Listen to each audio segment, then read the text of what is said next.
कि कोई मुझे बोलेगा कि मुझे रिश्वत चाहिए तो ही ये काम हो पाएगा। तो क्या मेरे दिमाग में 1% ये बात नहीं आएगी कि भाई मेरा काम हो जाए, मुझसे पैसे ले रहा है और अगर मैं दे सकती हूँ तो मैं दे दूंगी। ऑन कैमरा ये बात नहीं बोलनी चाहिए। तो हाँ मैडम ले आए, अब क्या करती, देना पड़ा। मतलब मैं ऑन कैमरा ऐसा तो नहीं किया कि तुम घर से रोटी सब्जी बना के लेके चली गई उसके लिए? उस वक्त में आपके पास में कोई भी चारा नहीं है, सिर्फ आपके सामने टीटी है। इस तरीके से सर्वे नहीं किया गया होगा, इस तरीके से सर्वे नहीं किया गया होगा।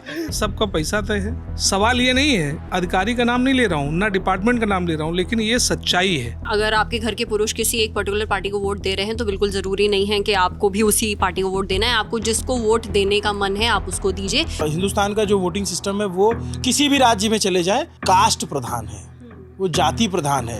यानी आप अपने देश का भविष्य चुन सकते हैं, लेकिन अपने साथ अपना जीवन भविष्य किसके साथ बिताना चाहते हैं उसका आपको राइट नहीं दिया जा रहा है। जाति, धर्म, लिंग भेद, सिक्योरिटी और सिविक सेंस, इन सभी चीजों पर देश का व्यवहार कैसा है, इस पर इंडिया टुडे का एक सर्वे आया है। नाम दिया गया है जीडीबी सर्वे। आपने जीडीपी सुना होगा, ये जीडीबी सर्वे है, यानी gross domestic behaviour.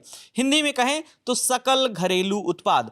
India today ने इस तरह का सर्वे किया और जिसमें जानने की कोशिश की है अलग अलग राज्यों में नागरिक शिष्टाचार को लेकर, सार्वजनिक सुरक्षा को लेकर, कास्ट को लेकर, भेदभाव को लेकर। और ये सर्वे सबसे पहले मैं आपको बता देता हूँ 21 राज्यों में और एक केंद्र शासित प्रदेश में ये सर्वे किया गया है। इसमें 98 जिले कवर किए गए हैं और 9188 लोग। इनसे जो बातचीत हुई है, अक्सर आप इस सर्वे में सुनते होंगे कि किस इनकम ग्रुप के लोग क्या सोचते हैं, कैसी राय है। इसमें ये सब कुछ नहीं पूछा गया है। इसमें बस लोगों से ये पूछा गया है कि शालीन व्यवहार, हमदर्दी, नेक नियति उनकी किस तरीके की है, ये तमाम चीज़ें उनसे पूछी गई हैं। अलग अलग पॉइंट पर ये सर्वे है और इसको लेकर हम अपने न्यूज़ रूम में भी लोगों से बात करेंगे। सर्वे का रिजल्ट भी आपको मिलेगा, इंडिया टुडे मैगजीन में ये सर्वे भी आप देख सकते हैं और इस पर हम यहाँ पर लोगों से बात करेंगे। कैसे सवाल हैं, एक दो सवाल मैं सबसे पहले आपको बता देता हूँ। जैसे सवाल ये था कि पुरुष और महिला अगर अलग अलग धर्म के हैं और शादी करना चाहते हैं तो क्या उन्हें इसकी आज़ादी मिलनी चाहिए। तो जब जवाब आया तो उसमें 90% चंडीगढ़ के जो उत्तरदाता थे जिन्होंने जवाब दिया, वो विरोध में थे कि अंतर धार्मिक शादियां नहीं होनी चाहिए, जबकि 94% केरल के लोग उन्होंने इसका समर्थन किया है। इसी तरह के और तमाम सवाल हैं। किसी भी सोसाइटी में जैसे नॉनवेज को बैन कर दिया जाता है तो 88% केरल के लोगों ने कहा कि ऐसी पाबंदी का उन्होंने विरोध किया और उत्तराखंड के 75% लोग इस तरह के बंद के समर्थन में थे। ऐसे ही जेंडर पर अगर बात करें तो क्या पति का पत्नी को पीटना तब उचित है जब वो घरेलू मामले में उसके फैसलों पर आपत्ति जताए। तो उत्तराखंड के 98% उत्तरदाता जो हैं इस तरह की घरेलू हिंसा के खिलाफ हैं, जबकि आंध्र प्रदेश के 31% लोग इसके पक्ष में हैं। ऐसे ही तमाम सवाल हैं। क्या महिलाओं को उसी प्रत्याशी को वोट देना चाहिए जिसको पूरी फैमिली ने दिया। हमारे साथ न्यूज़ रूम में लोग मौजूद हैं, आपसे शुरू करेंगे, क्या कहेंगे। मतलब ये बहुत ही इंटरेस्टिंग सर्वे है। मैंने भी थोड़ा सर्वे को पढ़ा, लेकिन सबसे इंटरेस्टिंग मुझे जो बिहेवियरल पैटर्न था उसको लेकर के नॉर्थ और साउथ का जो फ़र्क है वो भी बहुत ही अलग से विजुअल है, वो समझ में आता है। जैसे आप बता रहे थे कि एक कौन सा डाटा था जिसमें केरल नंबर 1 पे और उत्तर प्रदेश नंबर 22वें पे है जी। ओवरऑल जब डेटा आया तो उसमें कि किस तरीके से वो एक अलग स्पेसिफिक सवाल है उसमें, मैं सवाल याद नहीं आ रहा है कि ज़्यादातर खुश लोग कैसे हैं, खुश मिजाज लोग किधर हैं, ज़्यादा एक दूसरे से अपनत्व और सम्मान देने की जो भावना का है वो उसमें नंबर 1 पे केरल था। और भी इसी तरीके एक सवाल है उत्तराखंड में जो महिलाओं को लेकर के था सवाल। तो बहुत ही अलग तरीके का सर्वे, इस तरीके के सर्वे अभी तक मैंने नहीं देखा है। मतलब है तो इसमें बहुत सारी ज़मीन पे चीज़ों की बदलाव की ज़रूरी है कि भाई जैसे इसमें है कि आप क्या कूड़ा देखते, डस्टबिन देखते हो तो आप जाते हो वहाँ पे फेंकने के लिए डस्टबिन। मुझे लगता है कि बीते कुछ सालों में थोड़ा बदलाव तो आया है लोगों की सोच में, और इसका मैं बहुत ही ईमानदारी से बोलूँ तो इसका प्रधानमंत्री ने जो ये स्वच्छता शुरू किया, स्वच्छता अभियान शुरू किया, उसका भी बहुत असर रहा लोगों का कि इसे गाड़ी में अगर वो कुछ खा के फेंकने वाले हैं तो वो नहीं फेंकते हैं, वो रख लेते हैं। तो एक मानसिक तौर पे बदलाव तो आया और ये बदलाव हो सकता है धीरे धीरे और बदलाव देखने को मिले। हाँ, एक सवाल मैं सर्वे लेके ही बैठा हूँ तो इस पे आप सबका मैं जवाब जानना चाहूँगा। सर्वे में एक सवाल था, बेसिकली ये सिविक सेंस पे था। इसमें पूछा गया अपना काम करवाने के लिए कभी कभी क्या रिश्वत देना जरूरी है? पहले मैं आप लोगों के जवाब जानूंगा, फिर मैं बताऊंगा इसका रिजल्ट क्या है, किस स्टेट के लोग, कितना % लोग रिश्वत देने को तैयार हैं और कितने लोग इसके विरोध में हैं। सरवत जी सबसे पहले। मैं यूपी से आती हूँ तो आपको पता ही है मेरा जवाब क्या होगा। एक बहुत ही आइडियलिस्टिक बात मैं अगर बोलूँ कि नहीं देना चाहिए और रिश्वत लेना देना दोनों गलत है और कानूनी जुर्म है, पर जो ग्राउंड रियलिटी है, और मैं क्योंकि उत्तर प्रदेश से हूँ तो मैं ये बता सकती हूँ कि बिल्कुल भी जो ग्राउंड रियलिटी है उससे बहुत ही उलट है। ऐसा नहीं है। आप चाहते हैं आपका काम हो जाए जैसे तैसे, आप थक जाते हैं चक्कर काट के सरकारी दफ्तरों के अर्जियाँ लिख के। इनफैक्ट अभी बस कुछ दिन पहले की बात है, मैंने ये सब झेला है, वो भी इतनी छोटी सी चीज़ पे कि हमारे घर के पीछे एक पेड़ है जामुन का, बहुत साल पुराना, और वो पूरी तरीके से उसमें इन्फेस्टेशन हो चुका है, वो बहुत इन्फेक्ट हो चुका है, उससे लाखों की तादाद में कीड़े हमारे घर में, जो अगल बगल के घर हैं वहाँ पे आ रहे हैं, लाखों की तादाद में कीड़े आ रहे हैं। हम सोचिए वो काट लें वहाँ किसी को, कोई बीमारी हो जाए, कौन रिस्पॉन्सिबिलिटी लेगा? पर वहाँ छिड़काव करवाने के लिए मैं थक गई हूँ, अर्जियाँ लिख के नगर निगम और जो भी रिलेटेड डिपार्टमेंट्स हैं सब जगह कॉल कर मैं थक गई हूँ। तो अब अगर ये सिचुएशन आती है कि कोई मुझे बोलेगा कि मुझे रिश्वत चाहिए तो ही ये काम हो पाएगा, तो क्या मेरे दिमाग में 1% ये बात नहीं आएगी कि भाई मेरा काम हो जाए, मुझसे पैसे ले रहा है और अगर मैं दे सकती हूँ तो मैं दे दूँगी? ऑन कैमरा ये बात नहीं बोलनी चाहिए, पर बहुत सारे लोग मुझसे भी कॉम्प्लिकेटेड सिचुएशंस में होते हैं। ये तो चलो एक ऐसी चीज़ है जो कि आज नहीं तो कल निपट जाएगी, और कभी कभी अर्जेंसी भी होती है बहुत काम की। एग्जैक्टली वो कॉम्प्लिकेटेड सिचुएशन है, कोई अर्जेंट सिचुएशन है, और अगर आपके पास पैसा है और सामने वाला आपका काम नहीं कर रहा है और आप थक गए हैं सही चैनल्स के थ्रू जा करके, इंसान क्या करेगा फिर? अच्छा, एक सवाल आपसे भी जानूंगा, आप भी किस राज्य से हैं और आपका जवाब इस पर क्या है? मैं यूपी से हूँ और जैसा उन्होंने कहा कि हम बहुत बार ऐसे कामों में फंस जाते हैं कि हमें और हमारी मजबूरी हो जाती है कि हमें रिश्वत देनी पड़े, इस सिचुएशन में फंस जाते हैं। मुझे इससे एक वाक़या याद आया, वो यूपी का नहीं है, ये है हैदराबाद का। जब मेरी सिस्टर का पासपोर्ट आया था तो वो पासपोर्ट रिसीव करने के लिए जाना था, और हाँ, तो वो जब देने के लिए आए डाकिया तो उन्होंने कहा कि आप कुछ दीजिए तो सही, खाना पीना। मैंने कहा क्या खाना पीना देना, दो मुझे, मतलब मुझे रिसीव करना है बस। तो उन्होंने बोला कि नहीं, वरना हम वापस लेके जा रहे हैं। मैंने कहा मैं नहीं दूंगी। वो वापस लेके चले गए, और उस टाइम पे मेरी सिस्टर को अर्जेंसी थी क्योंकि उसने जॉब ज्वाइन की थी तो उसको पासपोर्ट चाहिए था।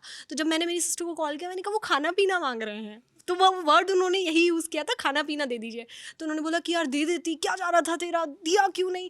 तो वो एक गुस्सा उसके अंदर आया कि कल जाना वापस और दे के और फिर ले आना। तो मैं पासपोर्ट ऑफिस गई हूँ अगले दिन, तो जो भेजने के लिए आता था वहाँ पे शख्स, उसके पास में गई तो उसने बोला हाँ मैडम ले आए। अब क्या करती, देना पड़ा। मतलब मैं ऑन कैमरा। ऐसा तो नहीं किया कि तुम घर से रोटी सब्जी बना के लेके चली गई उसके लिए कि खाना भी ना मांगा था, जो ये छे करके जो लेकर के खाना भी ना। इसका एक तात्कालिक उदाहरण मेरे पास अभी है। 31 मार्च तक स्टेट बताइएगा पहले, क्योंकि मैं यूपी से हूँ, यूपी ईस्ट। तो किसान सम्मान निधि भारत सरकार के द्वारा दी जा रही है, तो उसमें मतलब 31 मार्च तक लास्ट डेट है। कुछ ऐसा रजिस्ट्रेशन हो रहा है जिसमें खाता और खतौनी ऐड हो रही है उसमें। तो उसमें काफ़ी दिनों से मेरे पिताजी परेशान थे क्योंकि ये यहाँ पे हैं और वहाँ पे ही सिर्फ ज़िले में ही हो रहा है वो। तो उसमें ये कहा जा रहा था कि इनके नाम में एक में उमा शंकर एक जगह है और एक में उमा शंकर अलग अलग है, तो इसकी वजह से वो मैच नहीं हो रहा है डेटा, तो इसकी वजह से नहीं हो रहा है। तो मैंने कहा कि नहीं होगा तो नहीं होगा, अगली बार करवा लेंगे, कभी फिर आएगा योजना, फिर आ जाएगी। तो आज मुझे फ़ोन पापा करके कह रहे हैं, मतलब ऐसे अंदाज में, गर्व के अंदाज में, कि चाचा ने 200 रुपये दिया, हो गया। हो गया, पापा का बन के आ गया, उन्होंने भेज दिया। ये कमेंट मिलता है कि ऐसे कोई भी काम होता है और हम लोग ऐसे वहाँ रोल मॉडल बन के जाते हैं कि हम तो एक पैसा नहीं देंगे और ये काम होके रहेगा, लेकिन वो हम काम सीधे रास्ते से करवा ही नहीं पाते। और कोई दूसरा शख्स आता है, वो 100 रुपये 200 रुपये, कई बार तो 20 रुपये में बिक जाता है ईमान, और उसके बाद 20 रुपये में काम खत्म। एक वो रील वायरल होती है कि वो बाइक वाला बहुत तेजी से भागता है और एकदम से गाड़ी जंप करके भागता है और पुलिस वाला पीछे से दौड़ता है। बताओ यार, 100-200 के चक्कर में मर जाएगा। कुछ कहना चाह रहे हैं? नहीं, ये खेती खतौनी से उत्तर प्रदेश, और खेती खतौनी से हमें एक घटना याद आ गई। मतलब वो इसी आगे राजस्थान हाँ बताइए। ये जब इन्होंने किसानों का जिक्र किया, खेती खतौनी का जिक्र किया, तो वो तो काम शायद बिना पैसा दिए करवाना बहुत मुश्किल है। ठीक है, हमारा भी थोड़ा खेत कट चुका है चकबंदी में, क्योंकि हम वहाँ थे नहीं तो भाई पैसा ऐसा दे नहीं पाए। बड़ा सुना रहे हैं आप तो। हमारा भाई कट गया और ये दर्द निकल क्या रहा है। उसी समय की बात है, एक बहुत ही दुखद घटना हमारे पड़ोस में ही हुई थी, कई साल हो गए इसे। एक किसान था, उसका बेटा यहाँ जो है दिल्ली में रिक्शा चलाता था। 6-7 बच्चों का परिवार था, 6-7 लोगों का परिवार था, उसके 4-5 बच्चे भी थे। वो इतना गरीब था कि उससे चकबंदी के दौरान अधिकारी ने कहा कि तुम्हारा जो 6 बीघा का खेत है, इसके 4 टुकड़े करेंगे, एक उधर डालेंगे गांव के, एक उधर डालेंगे, ठीक है, और तुम परेशान रहोगे, नहीं तो हमें पैसा दो।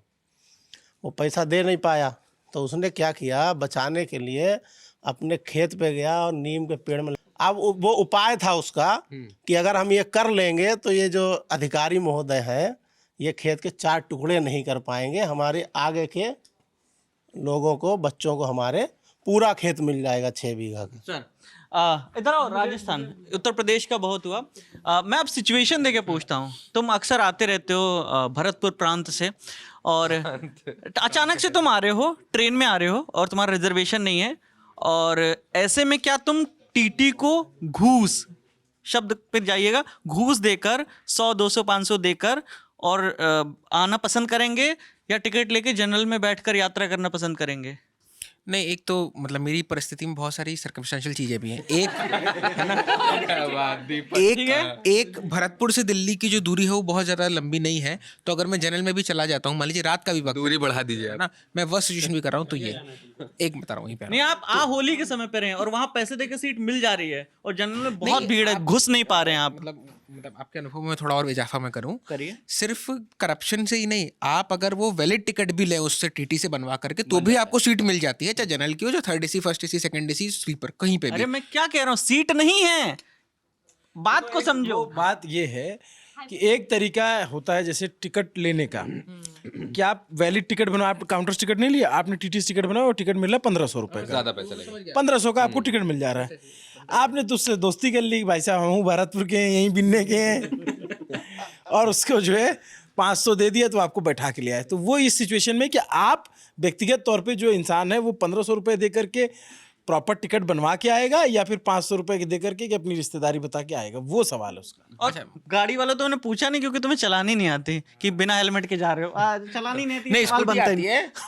ठीक है, दो व्हीकल नहीं मान रहे क्या? स्कूटी गाड़ी नहीं होती है, स्कूटी होती है। ये आप लोगों ने जो अपनी सुविधा अनुसार है, वैसे भी स्कूटी तो एक अलग ब्रांड, तो महिलाएं जो इतनी स्कूटी चलाती हैं वो गाड़ी नहीं होती, स्कूटी है, मोटरसाइकिल होती है, 2 व्हीलर। ये बहस भ्रष्टाचार की तरफ जा रही है। ठीक है, अच्छा चलिए उस पर लौटते हैं अब वापस। बताओ 1500 या 500?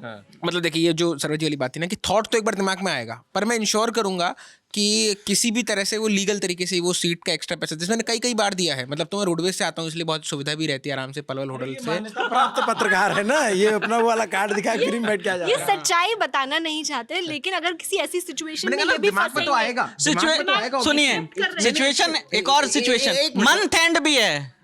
अब मैं जवाब दे देती, मैं इसमें 2 बातें हैं। एक ये कि दिमाग में आएगा मतलब नहीं कि आप दे रहे हैं, आपके दिमाग में बहुत सारी चीजें आती हैं, जैसे लैपटॉप अपने बॉस, अगले दिन आपको ऑफिस पहुंचना है, बहुत जरूरी है, और उस वक्त में आपके पास में कोई भी चारा नहीं है, सिर्फ आपके सामने टीटी है। इस तरीके से सर्वे नहीं किया गया होगा, इस तरीके से सर्वे नहीं किया गया होगा, सर्वे वाले हाथ जोड़ लेते। मैं कह रहा हूँ कि सारे उत्तर प्रदेश वाले घेर करके, ये सारे यूपी वाले घेर करके बेचारे एक राजस्थान वाले से, जिसको राजस्थान के लोग राजस्थान का नहीं मान रहे, उससे सवाल पूछ रहे हैं। मैं यूपी से जुड़ा हुआ है जी,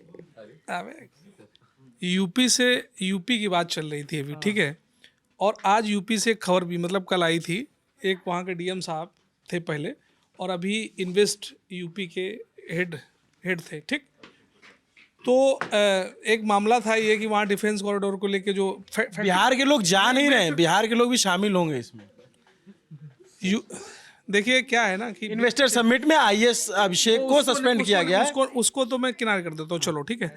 मैं शुरू करता हूँ ये कि देखिए, कोई भी बहुत बड़ी बड़ी बातें की जाती हैं, हर राज्य में इन्वेस्टर समिट होती है, सिंगल विंडो करते हैं, लेकिन जब कोई फैक्ट्री लगाने जाता है, मैं एक उदाहरण बता रहा हूँ, मेरे एक दोस्त ने अभी पानी बोतल लखनऊ में, हाँ, पानी का यार क्या सही पकड़ा है यार, क्या गेस वर्क है मेरा, वाह। वहाँ जो है वो बता रहा है, मेरी अक्सर बात होती है और काफ़ी सालों से मेरा दोस्त है, उसने बताया कि मैंने कम से कम 2 दर्जन एक तो लगते हैं उसके जो NOCs होती हैं, और 2 दर्जन NOCs में मैंने कहा यार तुम्हें कोई ज़रूरत हो तो बता देना, मैंने बहुत सारे मतलब कई साल वहाँ लखनऊ में काम किया है और कई अधिकारी परिचित भी हैं, हो सकता है मेरे फ़ोन पे वो मान जाए और आपको NOC जल्दी मिल जाए। तो बोला भाई अगर उसके चक्कर फंसेंगे तो फिर 5 साल और नहीं लग पाएगी फैक्ट्री। तो मैंने कहा ऐसा क्यों? बोले कि भाई सबका पैसा तय है, सवाल ये नहीं है, अधिकारी का नाम नहीं ले रहा हूँ, ना डिपार्टमेंट का नाम ले रहा हूँ, लेकिन ये सच्चाई है और इस सच्चाई को जितनी जल्दी जो समझ जाता है वो जल्दी फैक्ट्री लगा लेता है, मैं कहना ये चाह रहा हूँ। ये बात सही बात है। और अभी एक इसमें एडिशनल भ्रष्टाचार हंसी फुल्की बात में जो भ्रष्टाचार बहुत में बड़ी गंभीर बात है होती है, वो बहुत सही बात है।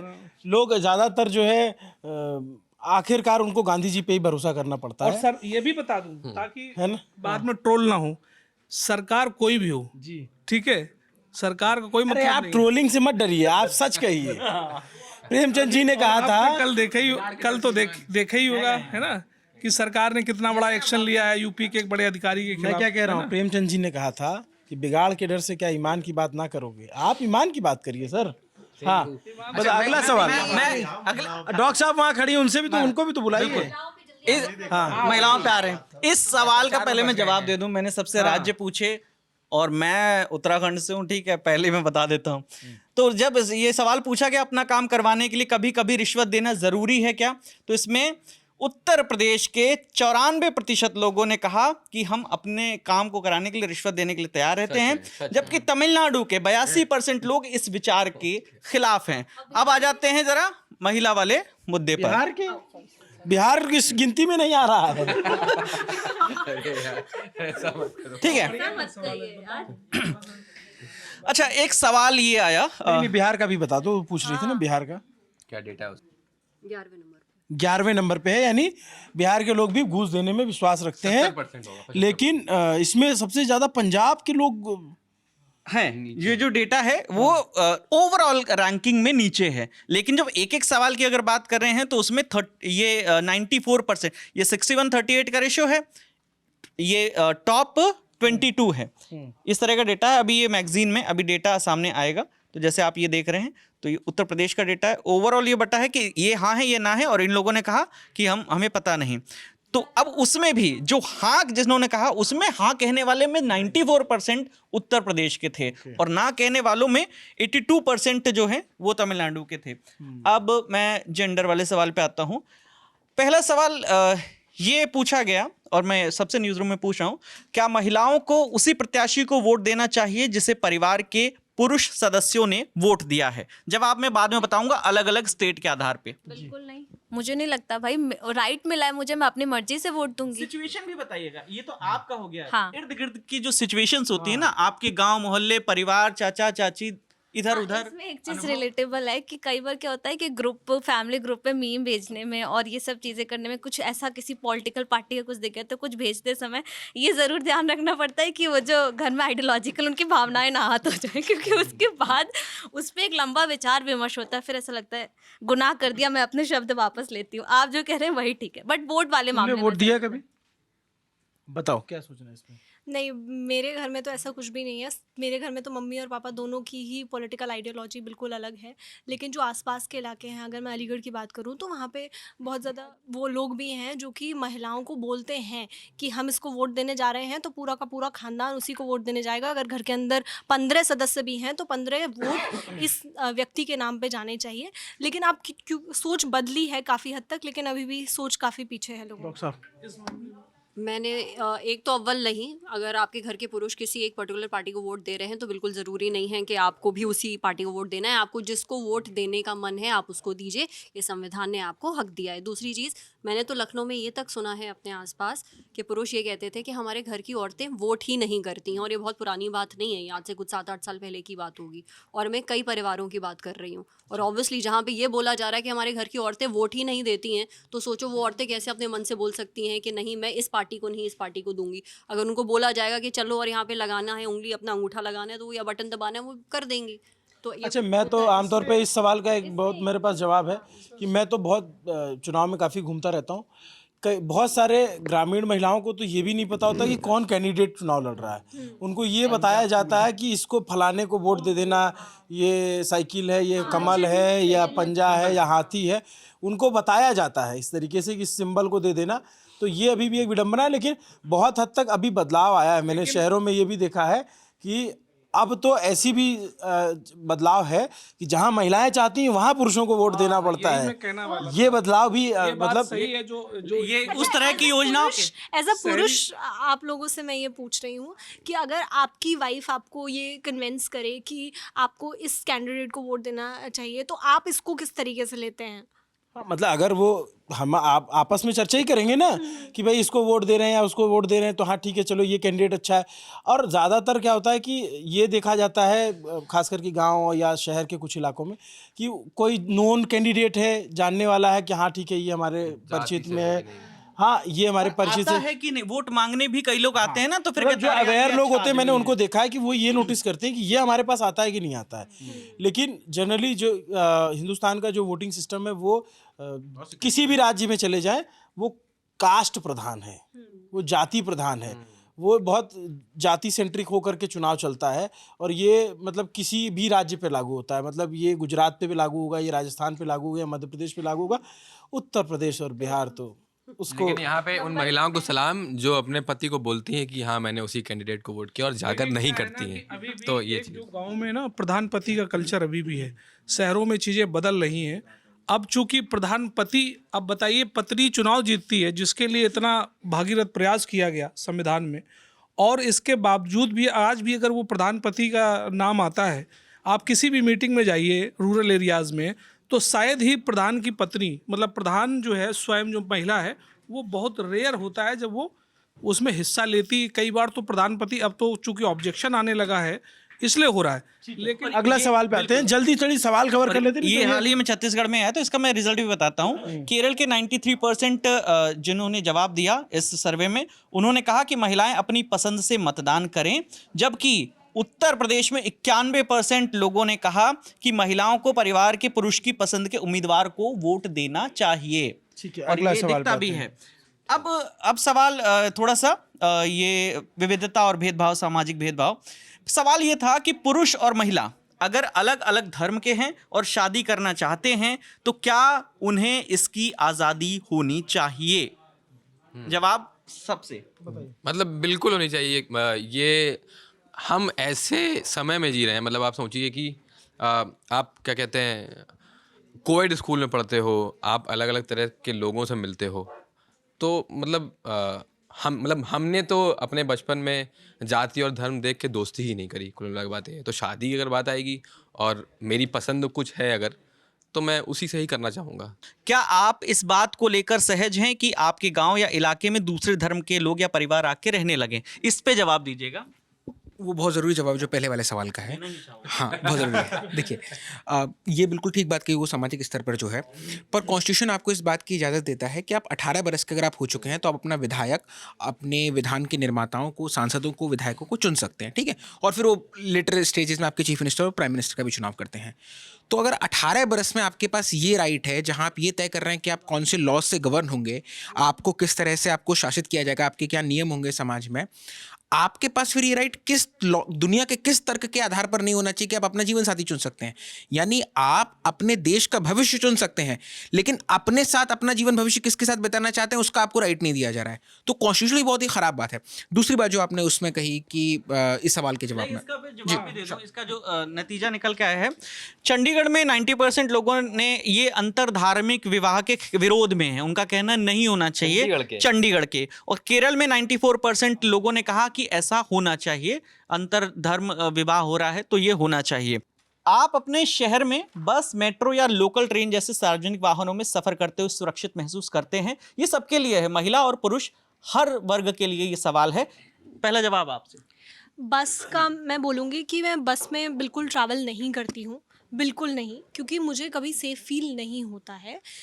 ये मेरी निजी राय हो सकता है क्योंकि दिल्ली में तो महिलाएं बहुत आराम से ट्रैवल करती हैं, लेकिन मुझे उतना सेफ़ ट्रैवल करते हुए नहीं फ़ील होता। हालांकि मेट्रो में नॉर्मल कन्वीनियंटली ट्रैवल करती हूँ मेट्रो में। रीज़न उसका एक बहुत बड़ा है क्योंकि जो मेट्रो स्टेशंस हैं वो बहुत सेफ़ फ़ील कराते हैं, नज़दीक हैं, और मॉनिटरिंग वहाँ पे इजीली होती है। आपको इजीली वहाँ से कोई भी, अगर आप किसी मेट्रो स्टेशन पे पहुँचे हैं, वहाँ से आपको घर जाना है तो आप आसानी से वहाँ से घर जा सकते हैं, तो इसलिए मैं मेट्रो यूज़ करती हूँ। बाकी ट्रेन से मैंने अपने कॉलेज डेज़ में बहुत ज़्यादा ट्रैवल किया है, और ट्रेन की अगर मैं बात करूँ तो ट्रेन में मैं सेकंड एसी प्रेफर करती थी, थर्ड एसी भी नहीं करती थी, क्योंकि मैंने बहुत बार ये देखा, मैंने अपने साथ खुद एक्सपीरियंस किया है कि कोई सीट पे आके बैठ गया है, फिर आपको उनको हटाना पड़ रहा है, आपको वहाँ पे ना एक जद्दोजहद हो जाती है कि आप वहाँ से हटिए, अपनी ही सीट के लिए आपको वहाँ पे डिक्लेयर करना पड़ता है, अपनी टिकट दिखा रहे हो। इसीलिए मैं सेकंड एसी प्रेफर करती थी कि वहाँ पे एटलीस्ट कर्टेन होता है और आपको थोड़ी प्रिवेसी मिलती है अगर आपको लॉन्ग ड्यूरेशन की जर्नी पे जाना है। तो आज भी बहुत प्रॉब्लम है अगर ट्रैवलिंग की बात की जाए महिलाओं को लेकर। लोग कहते हैं कि इजी हो गया है, आप इजीली ट्रैवल कर सकते हो। हाँ, फ्लाइट से आप आराम से ट्रैवल कर सकते हो, लेकिन ट्रेन से, बसेस से प्रॉब्लम है। अगर मैं यहाँ से अगर अलीगढ़ भी जा रही हूँ तो मैं कंटिन्यूसली अपने दादा दादी को भी बताती रहती हूँ कि मैं यहाँ पहुँच गई हूँ, यहाँ पहुँच गई हूँ, या फिर मेरी ये कोशिश होती है कि मैं नॉर्मल बस में ना जाके एसी बस में जाऊँ जिसमें महिला कंडक्टर होती है, उस बस से ही जाऊँ। ये आज भी है। होली पर मैं घर नहीं गई थी, कारण उसका सबसे बड़ा यही है क्योंकि बस से जाना पड़ता और उसमें मुझे सेफ फील नहीं होता है।